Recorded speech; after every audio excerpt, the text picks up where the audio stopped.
at the tops of your heads, form a cushion of air, and actually give her kind of lift. And it's if you duck, she flies lower. I think she thinks you're trying to help her out, which is kind of sweet.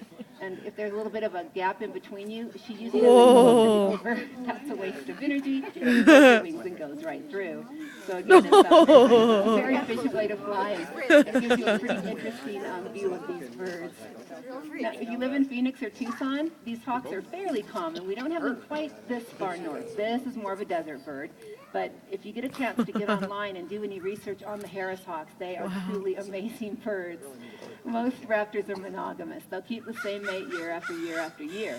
Usually by the end of the summer, the kids are grown up and they're chasing them off. They part ways and then get together the next summer. The Harris hawks actually stay and live in a family group and have a social structure, which is just amazing. Now, so here on the next flight, once she comes back up, Marcia's going to be calling her to an area where there are no people. And she should get pretty close to the ground, and that's actually what it's called, is ground effect. She's getting that same cushion of air from her wing beats hitting the hard surface of the ground that she was getting off the hard surfaces of your heads. And that's when you see all of the ocean birds flying really, really close to the water. They're getting that same effect. Pretty. Good job, Bonnie. Let's give Bonnie a big hand. She really is a great bird. Good job, Bonnie. She's a beauty. All right. Well, the next bird that we're going to be bringing out, this is going to be a little bit of a training session. We fly our North American red tail at the beginning of our program, and now we're going to be bringing out it's an African auger buzzard, which a lot of times we bring this bird out, everybody thinks we're going to be bringing out this hideous-looking thing with a wrinkled head, but actually we only have 3 hawks in North America: goshawk, Cooper's hawk, and sharp-shinned hawk. Everything else that we call a hawk, like our red-tailed hawk, taxonomy-wise or scientifically-wise, is a buzzard. And in Europe and those places, they don't seem to have a problem with that. But here in the U.S., we think buzzard is synonymous with vulture, and it's really not. So the bird that we're bringing out is actually Africa's version of our red-tailed hawk. About 1 chromosome off. Beautiful. And she's, you can see part of that red tail. She's molting right now, so a lot of it's gone, but it'll be growing in soon. And what we're working with this young bird is what we eventually want her to do is to fly from behind you. And then Linda's going to take a lure and toss it up in the air. The bird's going to catch it in midair and then land in the tree behind us. But we usually start backwards. Well, maybe not that backwards. But so Linda is working on teaching a point, so teaching her where to go when she points to a certain tree. So now she's trying to get her over in that tree. Then from that tree, up into this tree, and then she takes the lure, and right now it's on a string, and she'll toss the lure, the bird comes down and gets it, and then we continue from there. And as she gains confidence and gets more and more flight and realizes that it's really fun, and we go nice and slow, hopefully within a few months here, she'll be coming from behind the group. Okay, a little tail wag. So now she should come over to the tree behind us here. She's got that part down. And then to the lure.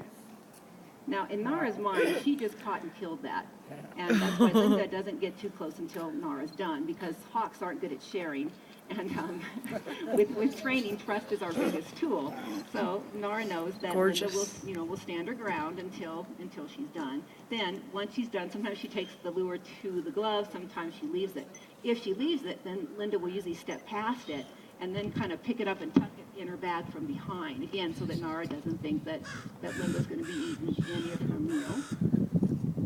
And it's amazing what these guys can choke down. They have no gag reflex, so if they don't have to rip it up, they're kind of lazy, they would rather not, and it is just amazing what these guys can actually get down their throats.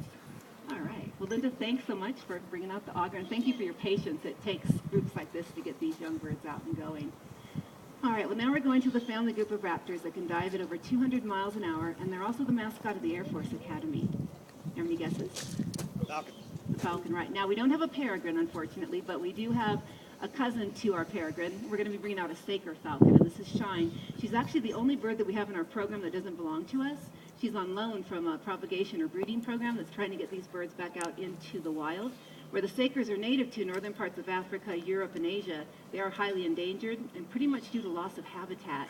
We almost lost our peregrine in the early 70s, late 60s due to DDT. That's when the Peregrine Fund was formed, and it was through the Peregrine Fund and Game and Fish and Falconers and other organizations that trap birds and donated their own birds and captive bred them and released them, that we actually have more peregrines now in the U.S. than have ever been counted in history. So the Peregrine story is really quite a success story, and hopefully the Sakers will be soon too. And Shine, she's turning 3 this summer. We thought we might lose her last summer. It's kind of like the Seeing Eye Dog, so the program where you get the puppy and you get to keep it for a year. Well, there is a good chance that this summer we're going to get the call and they're going to want her back for breeding, which is going to be tough in Patterson. She was tiny, but she's going to make a fantastic mom. But this is Shine, and she is a true falcon and has all the characteristics of the true falcon. She's got those beautiful dark eyes, and that really helps with glare. If you're chasing a duck and you're diving down and you're corkscrewing and coming in and out of the sun, it really helps to have a really good pair of sunglasses on, and that's how that kind of dark eye helps her. Then very long and tapered wings, and the feathers themselves are incredibly stiff. If her feathers were as soft as an owl's at 200 miles an hour, they would all snap. Then long, skinny toes. All true falcons have the skinny toes instead of the little short, fat, stubby toes like eagles and hawks and owls for compression killing. Her toes aren't for compression. They're made long and skinny for getting through the feathers of other birds. So a lot of falcons would rather eat other birds than mammals. Then a toenail tooth, which really isn't a tooth at all, but it's kind of hard to see, but it's on the sides of the beak. The beak's sharp in the front, and it kind of comes up and turns into like a little notch. And on the bottom beak, there's a little spot for that little notch to sit into. Her beak is made like a pair of pliers. It's made specifically to insert between the neck vertebrae of another bird or mammal and snap its neck. So they're really efficient killers. And then last but not least, and my favorite, is her nose. All true falcons have a nearly perfectly round nose.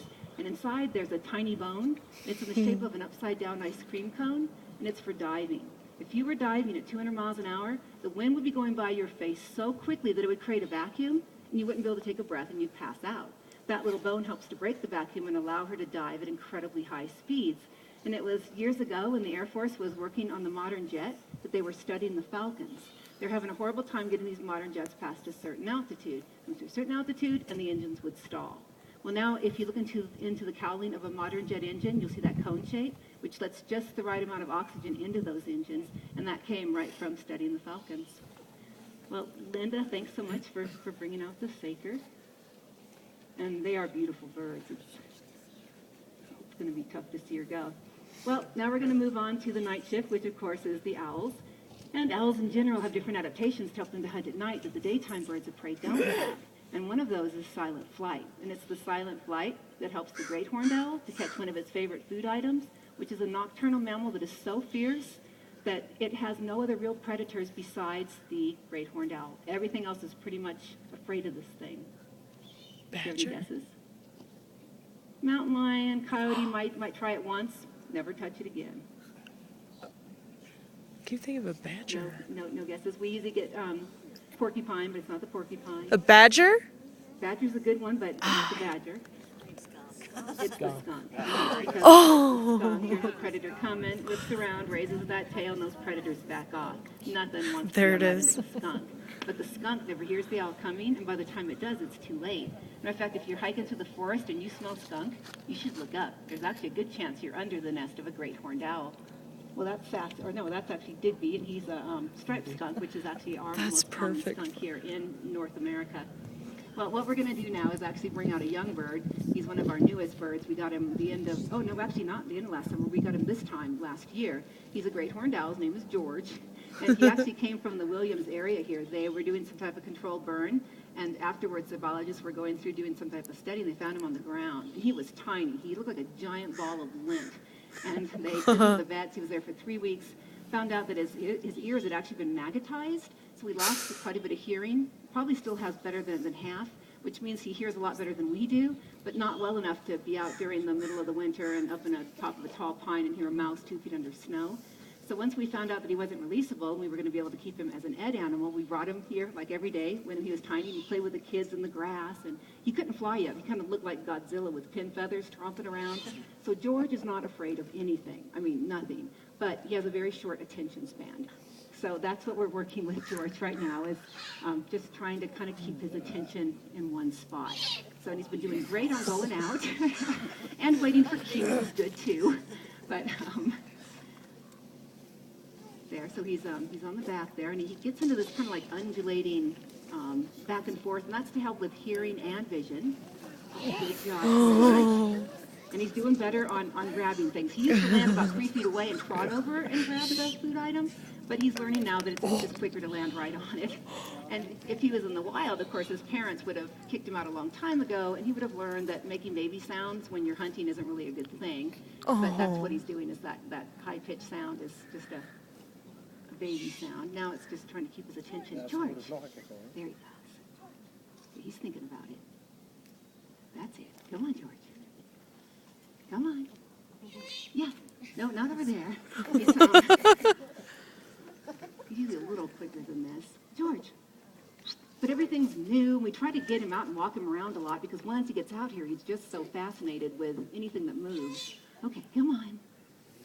Now he's thinking about it. Oh, okay, come on, George. He's like, but what is that black thing that's in the tree with some sparkly item? Oh, just dropped a paper or something. All right, come on, George. Don't make Linda carry you back again. He really is just the best little guy. He just really has a